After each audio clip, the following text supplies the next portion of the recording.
the Paris Agreement of the year 2015 as a guiding line. But as we have been hearing more than once, we are not yet where we need to get and where we have to be.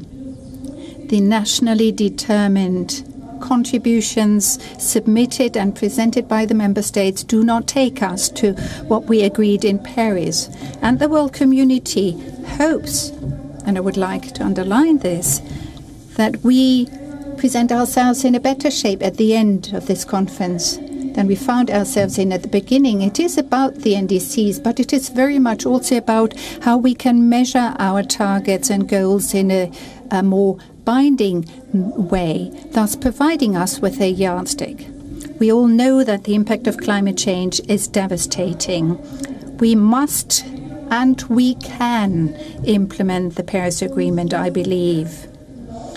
And we should make sure that this does not happen in the course of this century, but as we said at the G20 meeting, by mid-century.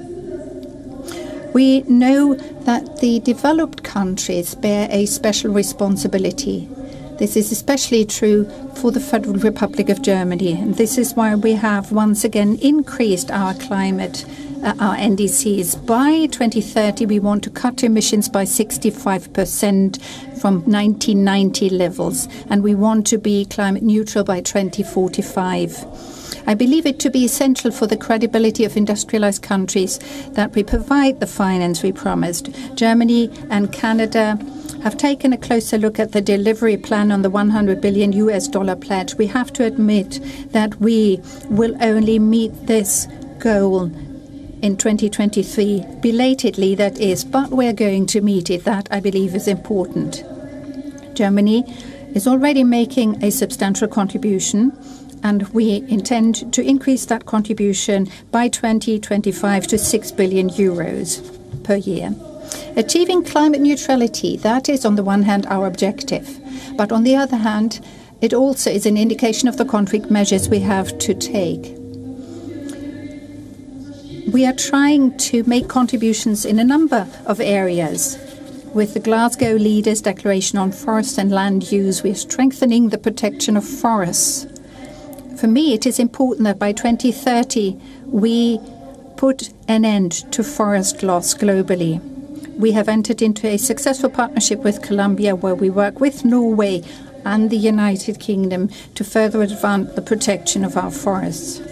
Germany will be part of an initiative that I believe to be especially interesting, and that is the Just Energy Transition Partnership with South Africa, where we show that it is possible to phase out coal. I think this can serve as a pilot project for many countries on the African continent.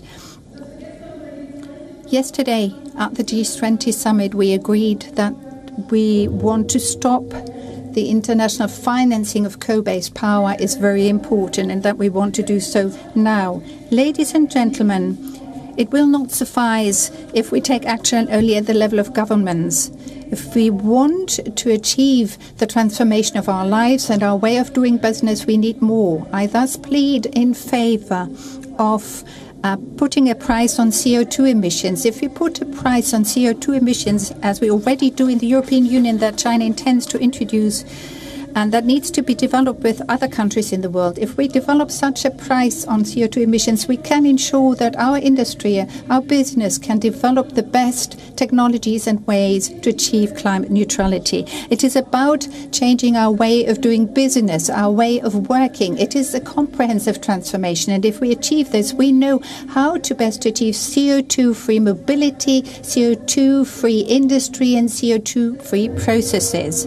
Thus, a very clear expression of myself in this decisive decade: be more ambitious on the national scale, but develop instruments globally that do not mean that we spend taxpayers' money, but that also make sense in economic terms. And that is, as I see it, putting a price on CO2 emissions. Thank you very much indeed.